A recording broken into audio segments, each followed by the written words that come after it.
The teams have been named. Dan Walker can bring us up to speed.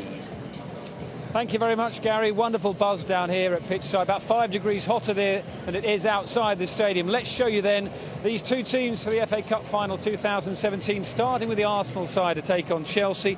And their cup keeper, Ospina, is recalled after missing the last 2 rounds through injury.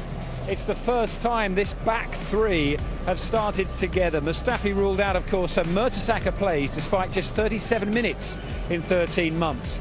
Oxlade-Chamberlain returns from a hamstring problem and fills in at left wing back. Bellerin is on the other side. Sanchez also fit, while Welbeck starts instead of Giroud and Walcott, who are on the bench. Well, Arsenal, several key players not here. Chelsea at full strength. That includes the keeper, Courtois, of course, who's been first choice in the Cup since the quarter-finals.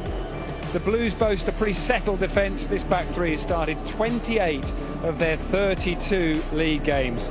Matic is preferred to Fabregas and partners Kante in central midfield. Moses and Alonso, the familiar two, on the flanks. On the right, Pedro gets the vote instead of the semi-final match winner Willian, with Hazard and Costa completing the lineup. So there you have it, the two teams will battle it out here on the Wembley turf in around about an hour's time. Will it be double bubble for Chelsea or a magnificent 7 for Arsenal and Arsene Wenger?